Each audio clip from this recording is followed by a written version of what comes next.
Hello and welcome to 20 Lore Pro. I am one of your announcers today, SirAshtown, and joined with me today are Katie and Clara. Clara, how are you doing today? I'm doing fine, and you? Yeah, I'm doing good. We took a little small break in between recording this, but excited to get back into watching these games. Katie, how are you and how was your Christmas? Oh, it was good. It was short. Like I think we talked before this. It's in the middle of the week, so that's the tragedy of it all. Is now it's back to normal. So sad.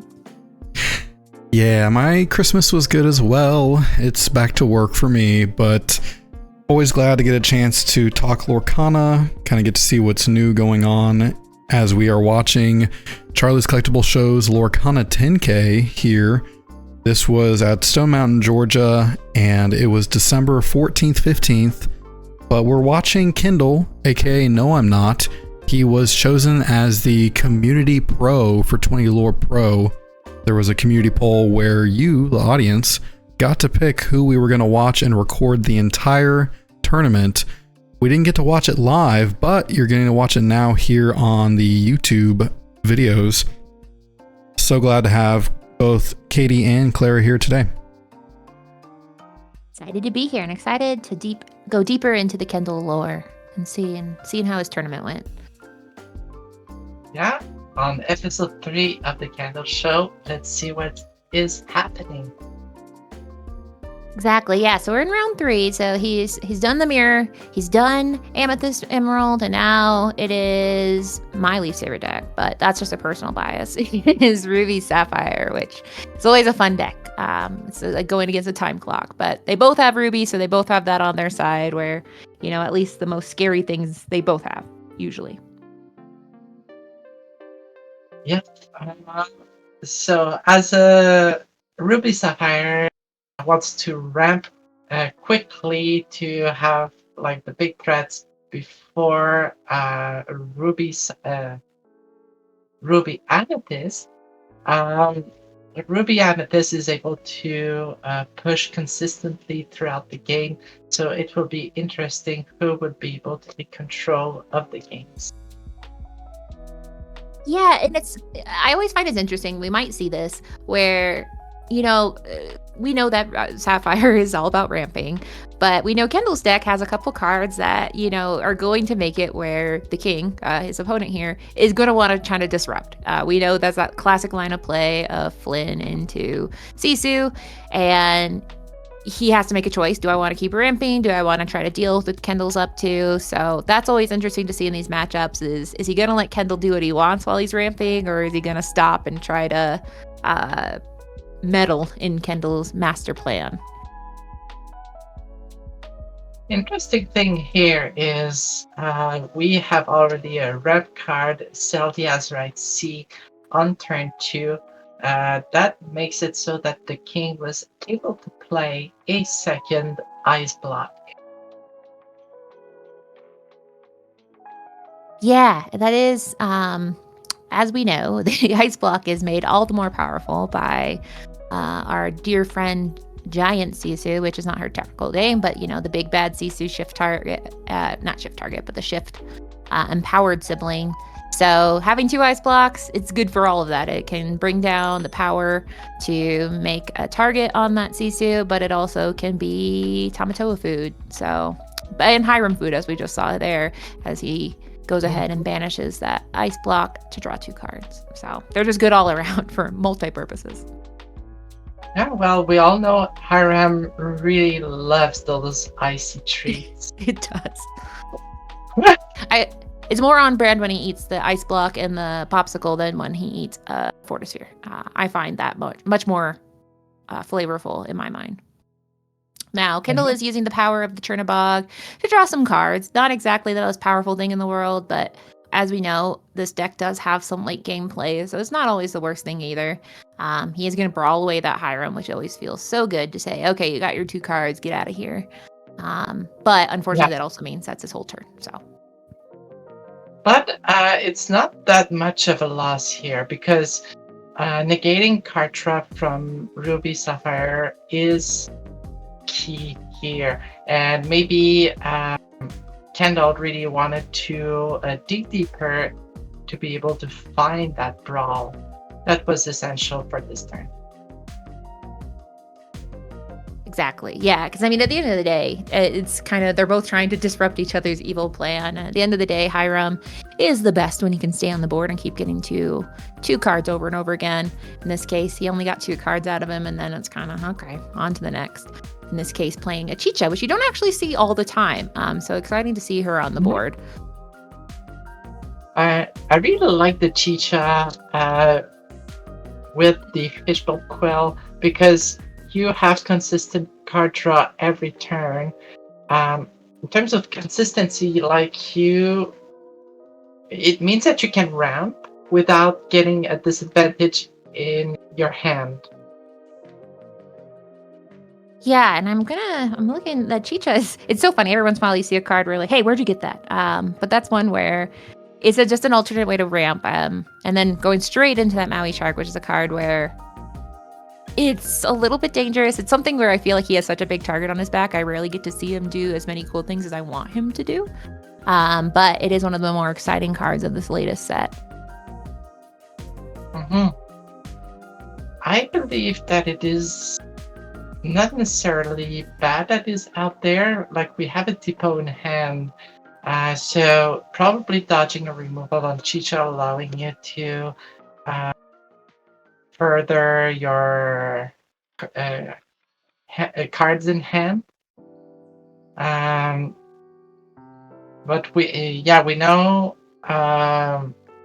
Dragonfire would have been a possibility to deal with that Maui just now, but it was not for this turn.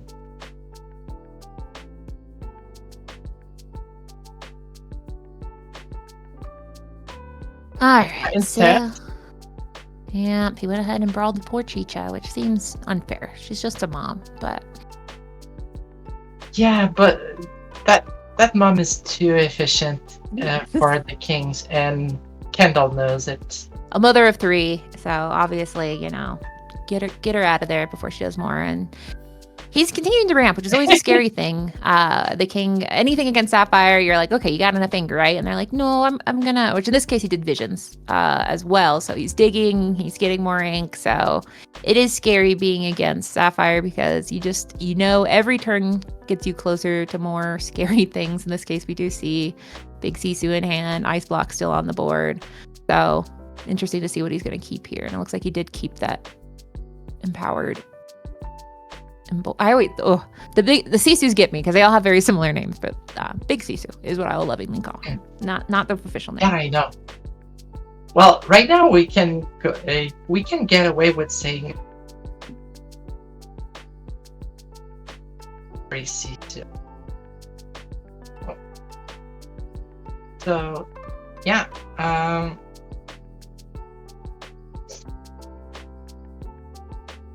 It does look like Kendall is focusing really hard on doing some removal over there. He did Dragonfire, the Maui Shark, as far as I can tell. Which Dragonfire is a card where it's great. I mean, it's the bad side is that it costs 5 and it's uninkable. But in this meta, knowing that some of these cards can be a little bit more tricky to deal with, having a Dragonfire can be very beneficial to just say, nope, I don't. Whatever you got going on, please leave. And we do see Dragonfire, but then shift right in or move right into. But Be Prepared is so clean. It is. Now in this case, though, it looks like he played. Was that a Pirate's Life, or what was the card that he just played? In the ink. Yeah, or that he banished, or not banished, but is in his discard. Oh, yeah, Pirate's Life is you can it was Be Prepared. I'm so sorry.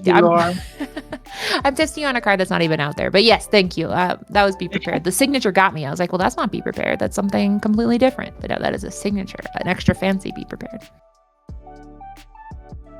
But I did put you on the spot for Pirate's Life. And yeah, that one is a fun one for saying, while I'm here, maybe I'll take some cards from you.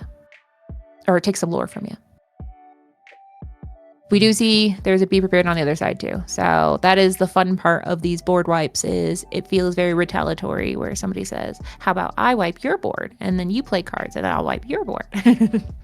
So some of these games can go on very long, but we do have some pretty efficient plays here. So I'm sure. Yeah.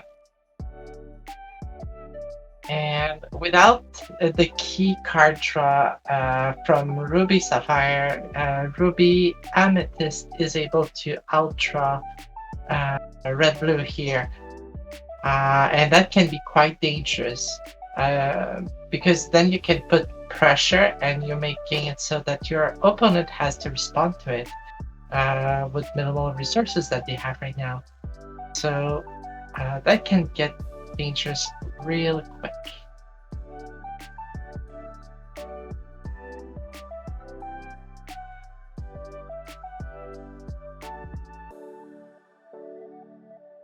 All right, so now we see the king with what might be 4,000 ink on his side.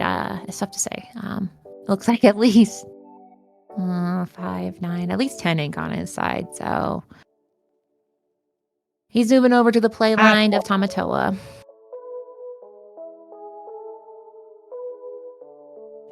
Yeah, Tamatoa is a great threat right now.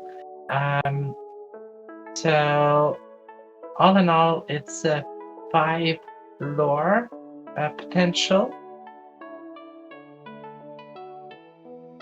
Only for Tamatoa.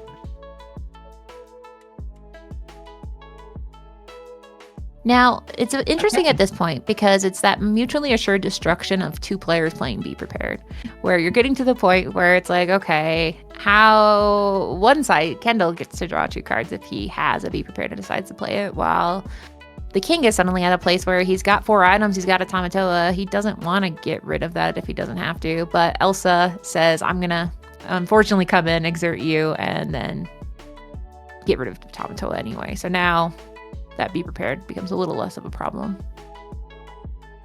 Yeah, and you're making it so that you don't seem like a big threat right now. You're not forcing that Be Prepared, but you're still maintaining that slight edge. And you want to nudge points of lore little by little until the point that your opponent's like, yeah, I must do something. I can't ignore anything on the board.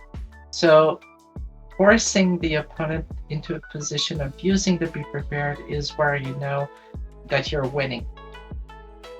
Yeah, it starts to get a little desperate where you're like, oh my gosh. So that's still second Tamatoa is down there. As we know, Tamatoa is bad on his own when he quests for 5, but get out a lucky dime and suddenly we're looking at 10 lore in a turn. So I know the king is really hoping he at least gets 1 turn with this Tamatoa to do some questing. But let's see if Kendall's gonna let him. He said, no, you're not. So it's time for another Be Prepared. Also, another thing I'm taking a look at is the amount of cards in hand. The king has 1, while Kendall has like too many.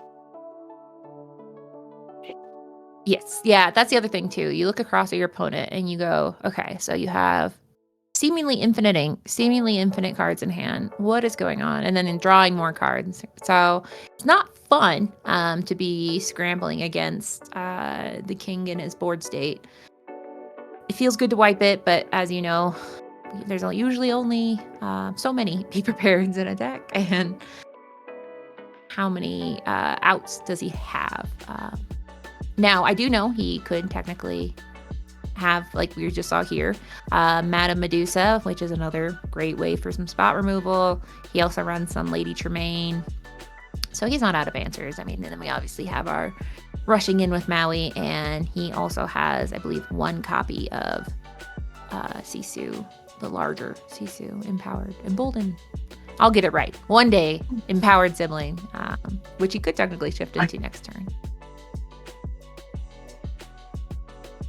Oh my gosh. Seriously, at this point, I'm like, yeah, I'm trying to remember those names, but I'm just like, yeah, the legendary Sisu, the rare Sisu, and the uncommon Sisu kind of works for me right now, all in red.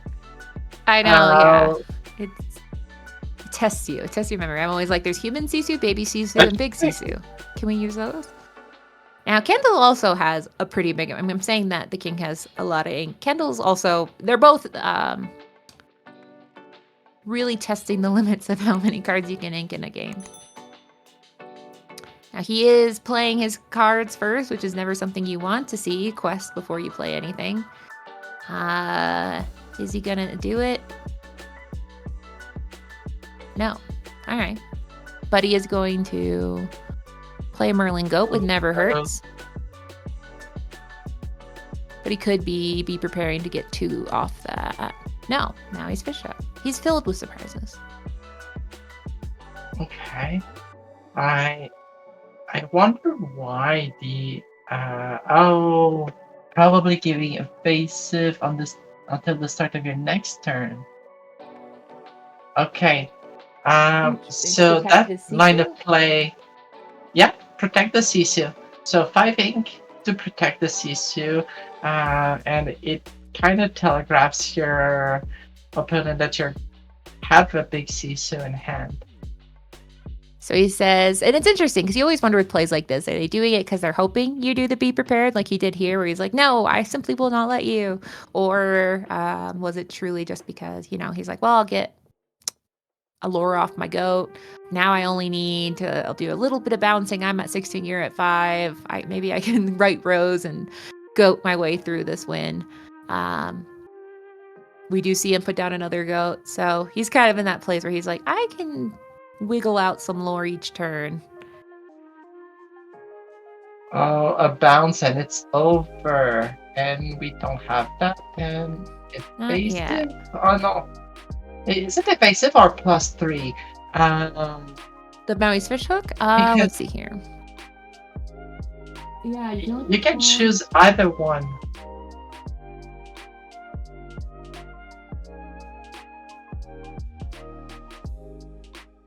So, oh goodness. So, how far I go, he's looking through and seeing what else can I get here. Knowing that Kendall is putting on the pressure and saying, I'm not going to do much, but it's enough. So he's still digging through his cards to see what kind of answers he can come up with. It is hard that he's put Tamatoa down twice and unfortunately not been able to quest with Tamatoa either time. But Kendall's digging too, questing with that Chernobog and drawing another card. He's more than happy. And then be prep. Yeah, so that put him at 18, but it looks like they're going to go ahead and scoop just... No, he got it. He got it. Because he quested. Okay, sorry. Yeah. Got it, okay. Being questing with the goat and be prep. That's true. So that put him at that 20. Wow. Yeah, but he needed an answer during his last turn to hope surviving. Yeah, and it kind of shows the power of the bounce package, where it kind of makes your opponent be like, what are you going to do? It gives them that ability of getting lure off with the goat, drawing more cards. It gives all those sorts of menacing little combos where, like we saw with the king, he kept getting just disrupted, having to either respond to Kendall or having Kendall blow up the line of play he was looking to do. So it is a powerful deck in the way that it can gain lore, but also in the way it can disrupt your opponent and psych the opponent out to kind of be like, please don't do what I think you're going to do. And not necessarily knowing what they're going to do because they do have a lot of options. Yeah. The bounce package is really good in late game with the goats. Especially when you can just play a bounce target and bounce it back to your hand and protect it. So as long as you're able to protect those cards, you can just play them again and again and again. And it gets the threshold point where you start panicking is at 13, 14 lore. And that is a recurring theme with Ruby Amethyst. It is, and it's getting even more stressful. I mean, Kendall's not running any white roses, so good in the sense he only has the coats to worry about. But we've entered a meta where there's so many ways to just get that incremental lore where, like you said, I mean, you think the game's not over at 13, but there's just so much shenanigans that a person can pull off where, like you said, protecting the cards that generate lore, draw cards, where you're able to get so much value out of a single card just by playing it over and over again. But in Ruby Amethyst, it's not the place for the right rose because your 3-drops are kind of full. If you want to use your higher slots to fill with more powerful characters, Elsa, the Maui, the Belle, Lady Tremaine, Madame Medusa, and Sisu, they'll all be shown on the screen in a rapid fire. And let's not forget about Be Prepared. We want to have those cards in the deck, and having lower cost cards is not the place. However, if you have the chance to take a look at Amethyst Steel, you'll see this is where the White Rose shines more, and also Blurple mid-range decks. So those are essential in the 3-drops. It's a good point. And I find sometimes it can be helpful in a sapphire. Sorry, I'm making things up now. Emerald amethyst. There can be some value. But you're right. In this deck, it's pretty congested around that turn, especially knowing that brawling on turn 3 can be one of the most disruptive plays you can do in this deck. Yeah, that's true. I forgot we have 3 cards at 3 costs in the deck, so that's already maximum, I would say.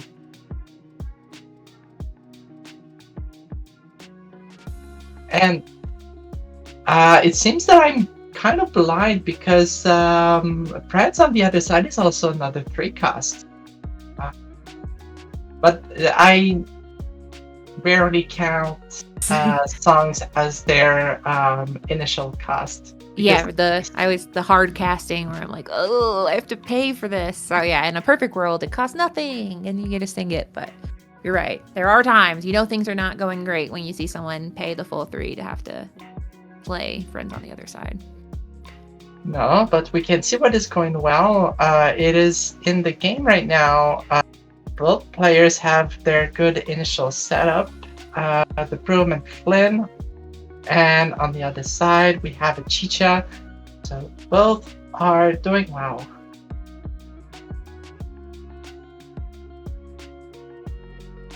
Yeah, Now we do see the pain of a Flynn, because Flynn, when you see a Flynn, you assume a Sisu follows shortly after. Now Chicha is a 2/1, so not too hard to beat her strength. But we'll see if he actually has the Sisu in hand and if that's the play line he goes with.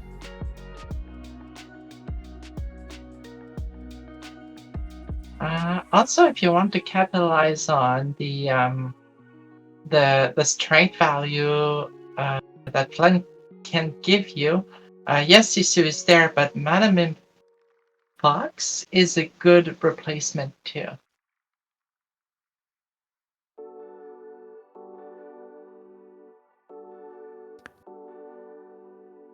All right, so we see him questing with the broom, which makes me think that broom is about to be banished. And he does banish the broom to go ahead and draw another card, and he plays what I think is plan A, which is that Sisu, and then holds back that Flynn, because obviously he's more valuable not to exert it at this point. He's fragile. Sisu right now is a 5 strength character. Oh, Flynn is not there, so it's good. Ugh. What's worse than being brawled? Having your opponent have brawl.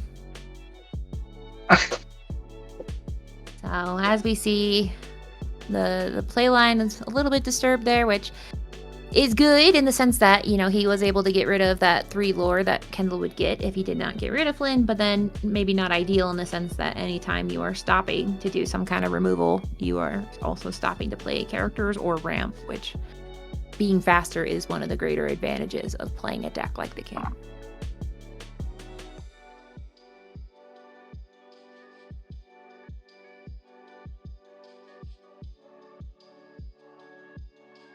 So we do see, you know, Kendall's drawing cards, come up with answers. He inked the Maui Shark, so my dream of seeing Maui Shark really do some destruction is still a dream. The card has a lot of potential, but I never get to... I feel like I've cursed him, because whenever I see him, he never gets to do the most menacing things possible. But we do see Elsa come in and exert that Hiram, and then use the power of the pumped up... that Sisu has the strength of his card size, or rather the hand size of the King, so then that Sisu could then take out Hiram. Along with Elsa, it looks like he's both. Yeah. I remember at some point in chapter 4, the smaller Sisu was really played a lot, and every time there was a Hiram in front of me, I was like, no, Sisu. Like every time, you don't want the opponent to get more than 2 cards out of Hiram, or else it's very, very dangerous. It's so hard with that.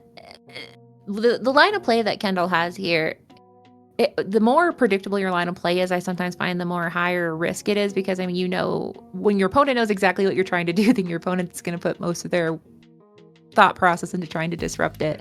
So I find that myself personally, I don't love playing the Sisu Flynn combo, because I just feel like people are so focused on no thank you and just doing everything they can to either dump their hand or make it where that combo is not going to work, that there's value in that, because it usually slows them down, but it can be disheartening because you're like, please let me get that 3 lore. It's all I want. Definitely, and as the meta is right now, most removal will be able to target the Flynn, either 2 damage or strength-based removal. So Flynn is really glass cannon play. Yes. You know, you see the wanted signs in the movie, there's wanted signs in the game too, where everybody wants to take down. Now, in this case, we see that, you know, the be prepared for you, but not for me, with the Sisu empowered sibling. With the ice block, he was able to clean Kendall's board, which isn't the end of the world, because he does get to draw 1 card at least off of that. And we see Kendall's hand size is not hurting, but he did lose his board state. And with a comfortable lore number, it is not that bad. Oh, Madame Medusa targeting the Chicha, that hurts. Yeah, because Chicha is his card draw engine right now. I think I pulled it up. So yeah, this one is whenever you put a card into your ink well, if it's a second card, you get to draw a card. And as we know, the King is a big fan of inking twice in 1 turn. So it's a lot of free card draw, and definitely hurts to see that ripped from the board. Oh, we see Maleficent Dragon come into play and banish the Madame Medusa. So in that line, you kind of don't want to see be prepared, especially with the cards you have in hand. Because, yeah, Big Sisu is a really strong card. We don't need to feel that bad, but it is not a card advantage and a ice block.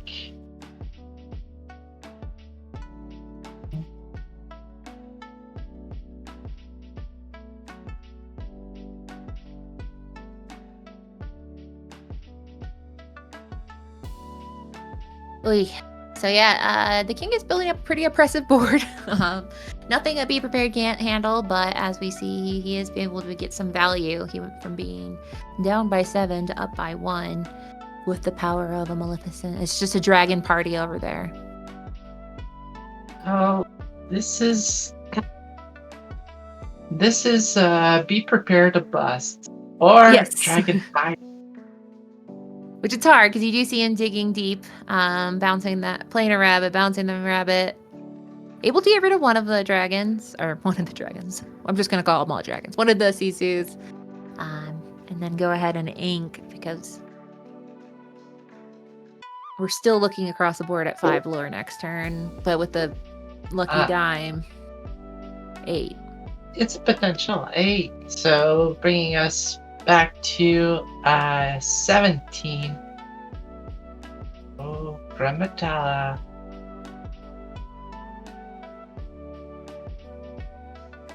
So what is the gift that we have? Seems like another legendary dragon. Yeah, too many dragons. But you know, it's doing some work here for the king. And stressing out Kendall, definitely. I would be happy because I know that next turn, no matter what is happening, I'm getting a 3 more lore. Which, as we see, Kendall says, I know that too. So they're moving on to game 3 here.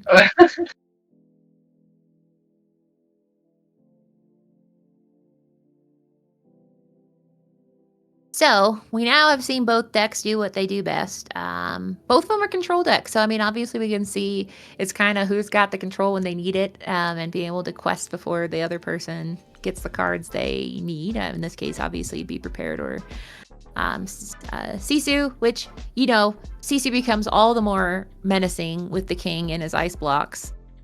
Because obviously, as we saw, those ice blocks suddenly make a lot of the characters a little slippery, fall down to that threshold of 2 strength, and then suddenly he's able to wipe Kendall's board without having any fear to his own.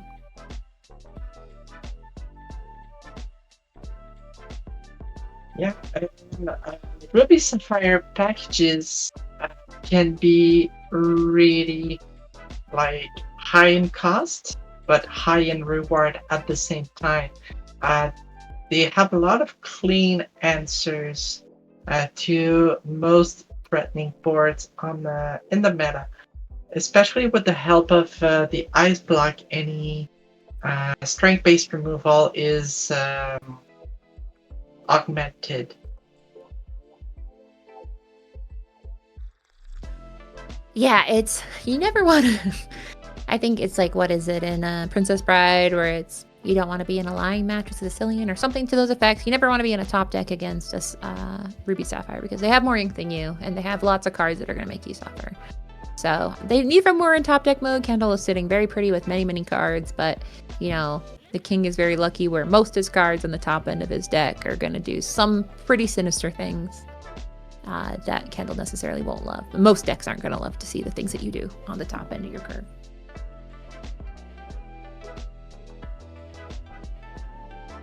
So we are moving into a classic 1-drop Magic Broom. But we see the worst thing possible for turn 1, where he has no items in hand. So the king just inks Hiram, which also feels bad, and passes. And some of these games are races, and it's never good when you feel like you missed the starting gun and you have to wait till your next turn to start heating up.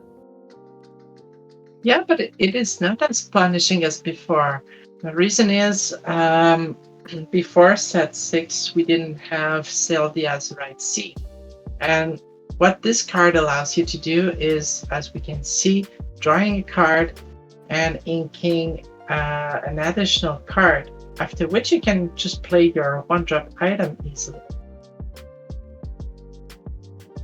Yeah, it's not the end of the... Yeah, it is a little bit better. Like you said, the Azurite Sea kind of makes it where, you know, it's always good to do something every turn. At least he was able to ink. But we also see Kendall is happily firing on all engines on his side of the board. And then moving into the beloved line of play where he gets to play as Flynn. And he's so confident he's questing with Flynn, which is something you don't see every day. Yeah. It's because Kendall knows that the Ruby Sapphire version the king is playing is probably not running a Queen of Hearts rush. So if you have doubts about this, it's not good to fire your Flynn in the front line.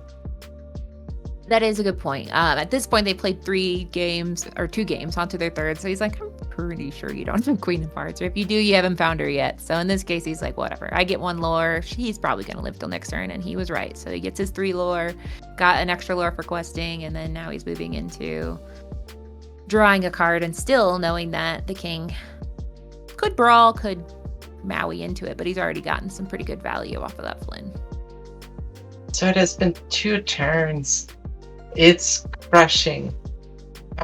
If you're able to get a Flynn activation at the beginning of your 3rd turn, that is a huge blow. It is, because it means you've got 6 unanswered lore in any situation is not good. In this case, he's not even working hard for it. And the king is still trying to build up his lines of play on his side, and that Flynn is still on the board. So every turn, it just becomes more and more, well, I have to do something about it. And so we'll see if he's able to do something now. Now, a Maui, a classic rush Maui, not demigod, I'm so sorry, Maui, hero to all? Yeah, hero to all could solve the Flynn engine. But the good news is his hand is getting smaller, so that Sisu is not as powerful. She is just a 2-1 or 2-4 now. So that does turn off the lore gaining engine. But not in the way you'd want, because he has 1 card, which is not where he wants to be, but at least something good came of it.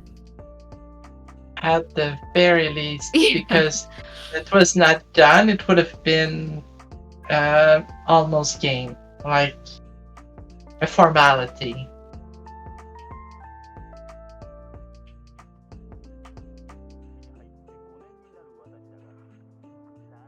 Oy, it's hard because even here we know got 2 Flynns. Kendall's just having the most fun you can, drawing cards and getting more answers. Meanwhile, he has 1 card in hand. I can't see what it is, but I don't know what card would be. Unless it's a Be Prepared, which... No, it seems to be blue. It does. So... It seems to be an either way. Which is not so helpful at this current juncture, but... So we do have 8 ink, a Maleficent Dragon. So he is... Oh, that feels bad. Oh no, it's a Vision of Future? It's tough to say. It makes me think, because he was pretty happy to... Not happy. I don't think he's happy about anything right now, but he was okay with inking that Maleficent Dragon rather than using it for the removal. Now, got rid of the Sisu with the Maui.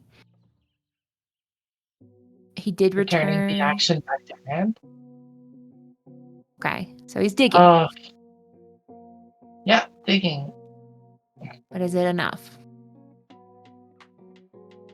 That remains to be seen. The good news is those Flynn triggers. He has that Maui for which is a 4, I believe. So that Maui is preventing the Flynn triggers, but Flynn still quests for 1. So a goat and questing for 3 and a snake is still game over. So it's a pretty precarious position he's in. Oh yeah, at this point, Kendall is really on the driver's seat and imposing his rhythm to the game. So questing for 3 more up to 18. Yeah, at this point, you just need to draw your bounce back hit.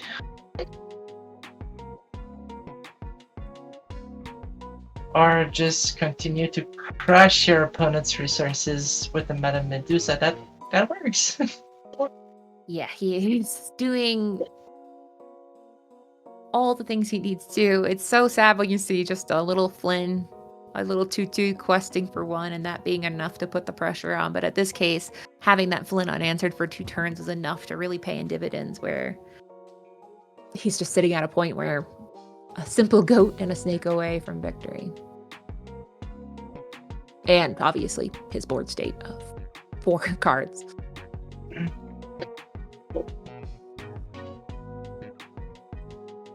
Now that's a good play. He didn't ice block the Medusa, which is interesting. Well, it's not really useful. Because she's a 3... Oh, 4/4. There we go, She's sorry. a 4/4. Okay, sorry. I had her confused with Lady Tremaine. So yeah, so her being a 4/4, no need to ice block there. And that's game. So we did see Kendall get some really, really intense momentum there and pay off. Yeah, at any point of the game, if the king was able to get something to just heal or remove the pressure, it would have been able to get back to control in the 1 or 2 following turns, I believe. But those Flynn activations at the beginning of the game, they made the difference. Yeah, and I hate to be like, well, that first turn, one turn rarely ever makes or breaks the game, but it's kind of, death by 1,000 cuts. And in this case, we saw one of those cuts was tripping on the starting button, and then also just constantly trying to deal with Kendall's pretty oppressive board state and those Flynn's just saying, I'll take 3 lore, thank you very much. So that is a win for Kendall. So we're on round 3, and so now he's faced 3 different decks, a mirror, and two meta decks, this one being one of the more powerful decks in the meta, but he goes ahead and takes win on round 3 with a 2-1 victory over the king. Yeah, the king was able to get a win out of this, so congrats to the king. That feels fun, no matter what, win or lose, he still gets to be called the king, so that's the good news. And he has a cool deck box. So that's honestly the third thing, is he can walk away saying, well, I have a very cool deck box. So that is our 3rd round. As we know, this is 8 rounds we're in before they cut to the top. So we do have a few more coming here. Yeah, we want to thank everyone so much for joining us here today on 20 Lore Pro. We're going to be continuing on into the next rounds. And thank you so much, Katie and Clara, for being here today. Really appreciate y'all and your great commentary. Absolutely. Thank you for having us. And My pleasure.